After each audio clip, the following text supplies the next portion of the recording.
helps me avoid landmines, educates me on new issues and outcomes. Those are all critical in making the sales experience truly unique. Looking at this a little differently, in another review of it, the key points we talked about is we must be teachers. We must share information. We must share our learning. If we get a yes, that's exactly what has been keeping me up at night, as a relationship salesperson, we love to hear that. But we really failed if that's what we hear. Yes, we found an insight that resonates, but we have not taught them anything new. So we have to teach them what these insights are. Why relationship builders get excited about a call? I nailed every issue and problem they had. So in the past, that's what we've talked about. Get them to talk about their problems and issues. And what the challenger salesperson does is acknowledges those, but brings new insights, new problems, new issues they haven't thought about. As the customers have said, I want to be able to say, I had never thought about it that way. In other words, that's what we want to hear as a challenger salesperson. Number 3 is to catalyze the action. In other words, take action. Help them take action. Be the catalyst. We have them seeing things differently, but we may not have them persuaded to do things differently. So that's another key to the challenger sale. Selling your solutions at a premium price is hard to do if you can't even persuade them of your unique benefits and solutions. Even more of an issue is your ROI and cost of ownership calculators can't be geared to the ownership of your solutions. They need to be geared to helping the customer calculate the cost they're incurring or the returns they are foregoing by failing to act on the opportunity you've just taught them that they are overlooking. So it's not all about the cost of ownership of what you can provide. It's all about, okay, I've taught you about this problem or this issue. I've brought some insights into how you can make more money or cut costs. So your calculator should be helping that customer sit down and say, okay, I hadn't thought about this, but here's what it's costing me. So if I have all this information and I am a challenger salesperson, how do I learn, how do I understand all these different businesses the way I need to really bring insights? Well, that's where the company comes into this. To scale across many different kind of customers and segments, we need a good company strategy. We need value proposition. We need the tools for the sales to learn, practice, and utilize to be able to do this. We need well-scripted insights, things that have been proven to be pains and issues that they have not thought about before in that segment. A small set of diagnostic questions to direct the challenger salesperson to use the right insights for the right segment or customer. So a real simple kind of 3 or 4 questions to say, if he answers yes, yes, yes, then that's what I'll use with this segment. A small number of insights tied to a small number of truly unique solutions. So unique insights, unique solutions. We need 2 or 3. That's all, but well scripted and documented with the tools to be able to go out and have those conversations. And then segment by needs, behavior, pains, and fears, our ideal customer profile, by a couple of segments that we're going to go after. But don't segment by territory or geographic, segment by the ideal customer profile for that particular segment. So here's a simple breakdown of how the sales conversation should go if it's insight-led. Customer level of excitement, positive, neutral, or negative. So customer state, are they intrigued? Well, that's the warmer. It builds credibility by demonstrating empathy with their known pains and fears. So we understand you. We understand the pains and fears that you understand that are keeping you up at night because you are aware of them and you understand them. So that gets the customer intrigued. The commercial teaching, though, shocks the customer with the unknown. So number 2, the second step is a reframe of their unknown problem, pain, or assumptions. So in other words, bring some insight that they haven't thought about before. And then rational grounding means gradual intensification of the problem, making it build on it, build on it, build on it, and make the customer aware of how this is something they haven't thought about, but gosh, it's really costing them. or they have an opportunity to make more money and that opportunity has not been actually taken action on. Breaking down the problem behind the unknown. So this is getting the customer involved, the emotional impact, humanizing the problem again. And then the last two steps are bringing out the best solution, a new way of solving that unique solution. So now the customer becomes relieved. We're building back the customer confidence with your value proposition. So what is the best solution? And then number 6 is, why are we the best solution provider? And a solution map that shows them the actual timeline of how we can implement these solutions. So that's the 6-step process of a challenger sale. Slightly different than what we would do as a relationship salesperson. The main point being that we're introducing problems, issues, insights that they have not thought about in their business before. Okay, so now it's obvious that we have to build the scripts and build the content that our salespeople will need. So this is where commercial teaching starts, and getting presentations together and the tools together for your salespeople to become challenger salespeople. First of all, you got to identify your truly unique capabilities solutions. We've done this with our value proposition. We also need to identify and profile your ideal customers and place in segments by need, pains, and fears. The ideal customer profile that's provided in the package is the start with this. Look at different segments and segment customers by these pains, needs, and fears. Once you understand that, then let's list them, what the pains, fears, and needs are by segment, and then list the ways they can make more money or reduce their costs. Maybe there's some things that are not pains, fears, and needs, but areas in which your unique solutions can help them make more money or reduce costs. So then marry the lists, put the pains, needs, fears, any ways that we can reduce cost or save them money, and marry that with our unique solutions. So there'll be a pain, a fear, a need, way to make more money, way to reduce costs, married to some unique solution we have for helping them implement and execute that. Which are obvious to them and which are not so obvious. So the things that are obvious, we'll put in our value proposition, we'll put on our website, we'll put in our sales and marketing information. But then there should be a few things that aren't so obvious. So let's find and build information and data that highlight the insight and needs that are not so obvious. The ones that are obvious, we don't have to do any teaching on. They already are aware of it. But the things that aren't so obvious, we need to have some backup data, information that we can use to convince them that these other pains, fears, needs, ways to make money, ways to reduce cost, there's actually data and information that we can use to teach them and convince them that those are true and real. Then build your value proposition, insight first, best solution, and then why are we the best solution provider? So we have that for the value proposition. We need to build that for the challenger part. So these are the value proposition should contain also these unique things that we found that we can help them with that they're not aware of. And then what are those insights? And then what's the best solution? And then why are we the best solution provider? That's where your marketing comes in, building this presentation, building the scripts, build that for each segment you've got, because each segment should be segmented by unique pains, fears, needs, wants, unique ways to find money that we can save them or make them more money.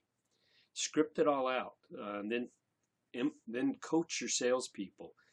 Work on it, practice it, get them to practice it, role play, get them to learn and understand this whole proposition so they can be credible when they challenge sales customers and show them unique things that they haven't thought about before.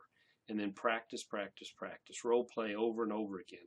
It's the only way they're going to get good at it and feel good about going out and using these tools.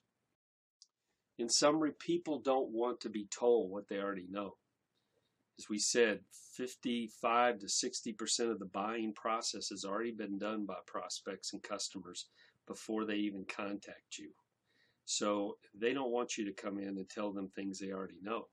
They want to know unique things. This buying experience is really raised the level of that in their mind when their salespeople bring in unique or new ideas that they haven't thought of. Solution sales is now the challenger model. You can't go in as a relationship salespeople person and find problems, find pain, get them to agree to those pains, and then provide best solutions and why you're unique at providing them. They already know that. That's in your marketing material. You need to go in and bring up areas in which they haven't thought of, then show them what the best solution is and why you're the best solution provider. So that layered on top of things they already know will set you apart from your competition. Is there still a need for relationship salespeople? Sure there are. Transactional sales, follow-up sales, recurring sales, those kinds of commodity type things or things that they're buying, customers are buying. Relationship people, maybe customer service type people are still needed for those kinds of transactions and those kinds of sales. The biggest driver of customer loyalty is a customer sales experience. We found that 53% of buyers said that their loyalty to a customer was based on the sales experience that they've had and continue to have with their sales representative. So it's very important that we take some of our salespeople, if not all of them, depending on the business you're in, and train them and provide them the tools to become more of a challenger salesperson than a relationship salesperson. Thanks for your time.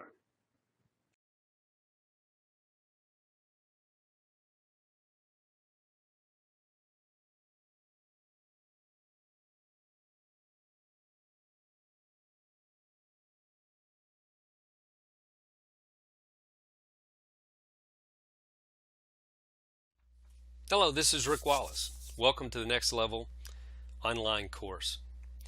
This is a starting point. You got to start somewhere, right? So this is the starting point. I'm going to take a few minutes here and kind of orient you to the class and talk about what's going to happen and what's important to ensure that this investment you're about to make, in not only time but money, that you get a tremendous return on investment.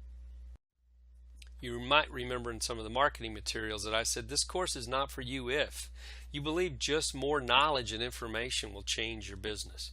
Just not going to happen. We can read books, we can gain knowledge, but without action, nothing's going to change in your business. So if you believe that just by going through and reading a bunch of stuff that you're going to change your business or change your life, forget about it. You believe what you're doing is right and you only need to do it faster and more of it. The old definition of insanity, correct? You believe that all the old beliefs about running a business are facts. I spent 35 years in business, and I tell you, when I look back, I believed all these things that we were told all those years and how to develop people, how to run business, how to do marketing, and most of them really were wrong. It's just these beliefs were so strong that we just keep doing them. So you got to open up your mind here because we're going to dispel a lot of those old beliefs.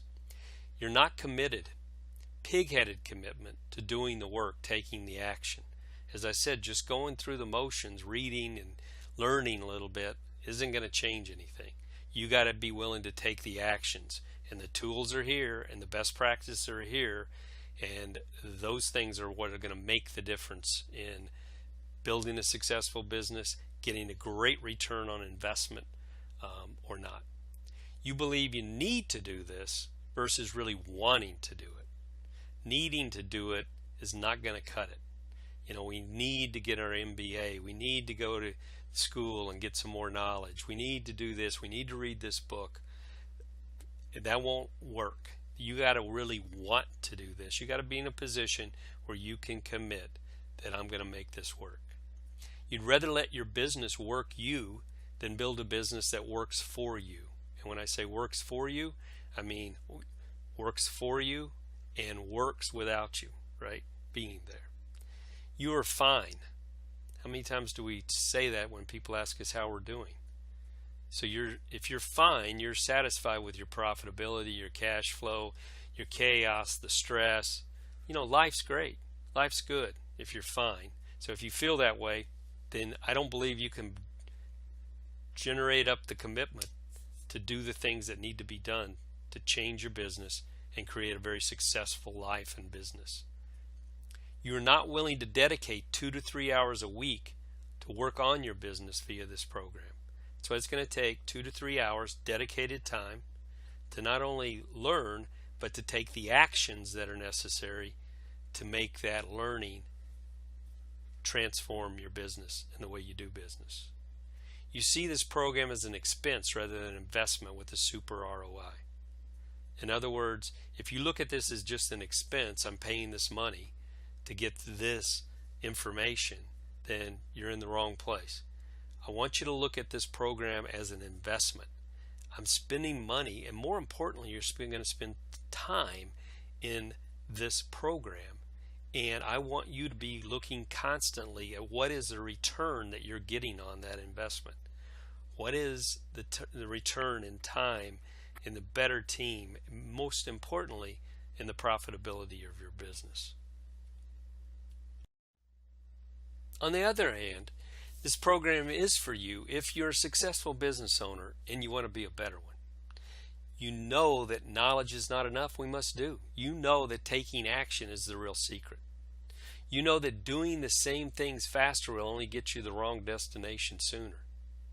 You can commit to something, and with a little nudging, stay committed and finish it. You want a company that works for you versus one that requires you to work. You want more money, more time, and a better team. A great definition of successful is doing what you want to do, things that you really think are bringing value to the business.